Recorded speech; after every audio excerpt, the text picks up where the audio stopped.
The smartest giant in town.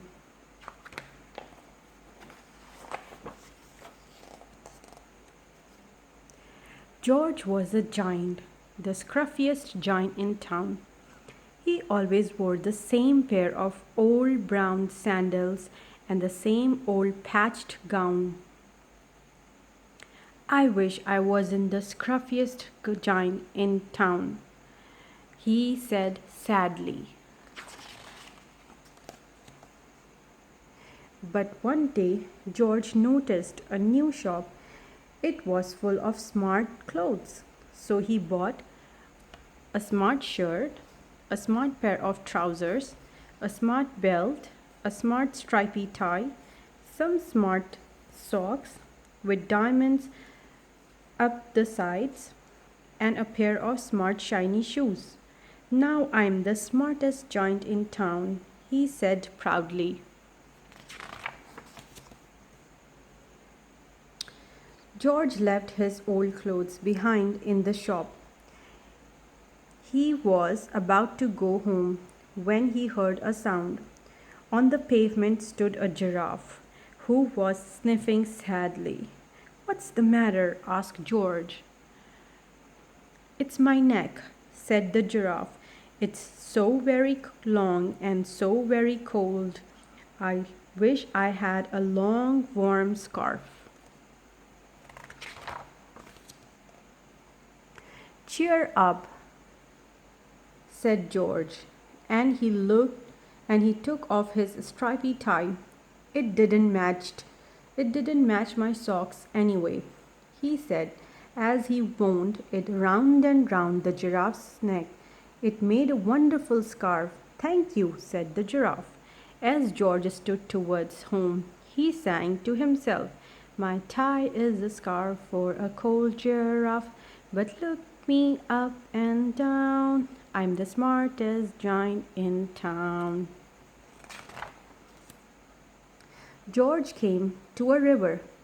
On a boat stood a goat who was bleating loudly. "What's the matter?" asked George. "It's my sail," said the goat. "It blew away in the storm. I wish I had a strong new sail for my boat."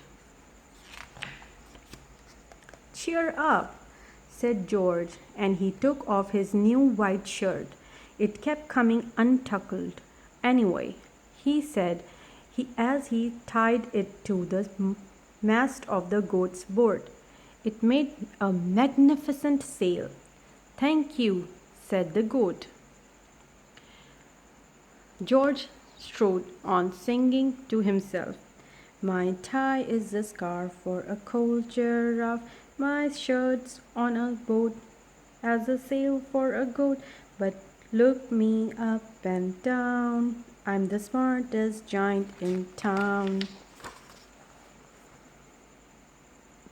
George came to a tiny ruined house. Beside the house stood a white mouse with lots of baby mice. They were all squeaking. "What's the matter?" asked George. "It's our house," squeaked the mother mouse.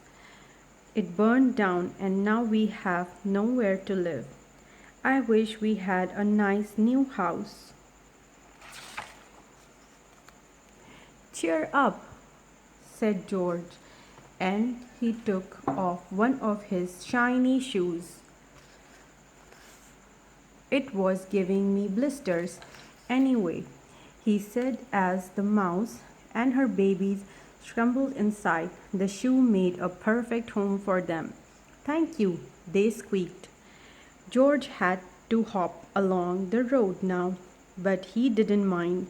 As he hopped, he sang to himself, "My tie is a scarf for a cold giraffe. My shirt's on a boat as a sail for a goat. My shoe is a house for a little white mouse. But look me up and down. I'm the smartest giant in town." George came to a campsite. Beside the tent stood a fox who was crying. "What's the matter?" asked George. "It's my sleeping bag," said the fox. I dropped it in a puddle. I wish I had a warm, dry sleeping bag. Cheer up, said George, and he took off one of his socks with diamonds up the sides. It was tickling my toes anyway, he said as the fox snuggled into it. It made a very fine sleeping bag. Thank you, said the fox. George hopped on, singing to himself. My tie is a scarf for a cold giraffe. My shirt's on a boat as a sail for a goat. My shoe is a house for a little white mouse. One of my socks is a bed for a fox. But look at me up and down. I'm the smartest giant in town. George came to a big, squashy bog. Beside the bog stood a dog who was howling. What's the matter? Asked George. It's the bog, said the dog. I need to get across, but I keep getting stuck in the mud. I wish there was a safe, dry path. Cheer up, said George. He took off his smart new belt. It was squishing my tummy anyway, he said as he laid it down over the bog. It made an excellent path. Thank you, said the dog. The wind started to blow, but George didn't mind. He hopped on, singing to himself. My tie is a scarf for a cold giraffe. My shirt's on a boat as a sail for a goat. My shoe is a house for a little white mouse. One of my socks is a bed for a fox. My belt held a dog who was crossing a bog. But my trousers are falling down. I'm the coldest giant in town. Suddenly, George felt sad and shivery and not at all smart. He stood on one foot and thought, I'll have to go back to the shop and buy some more clothes, he decided. He turned around and hopped all the way back to the shop. But when he got there, it was closed. Oh no, said George. He sank down onto the doorstep and a tear ran down his nose. He felt as sad as all the animals he had met on his way home. Then out of the corner of his eyes he saw a bag with something familiar poking out of the top. George took a closer look. My gown, he yelled. My dear old gown and sandals. George put them on. They felt wonderfully comfortable. I'm the coziest giant in town, he cried, and he danced back home along the road.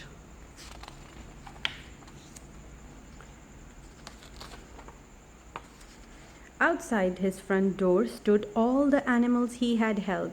They were carrying an enormous present. Come on, George, they said. Open it. George untied the ribbon. Inside was a beautiful gold paper gown and a card. Look inside the card, George, said the animals. George put the crown on his head and opened the card. Inside it said, Your tie is a scarf for a cold giraffe. Your shirt's on a boat as a sail for a goat. Your shoe is a house for a little white mouse. One of your socks is a bed for a fox. Your belt held a dog who was crossing the bog. So here is a very fine crown to go with the sandals and gown of the kindest giant in town. The end.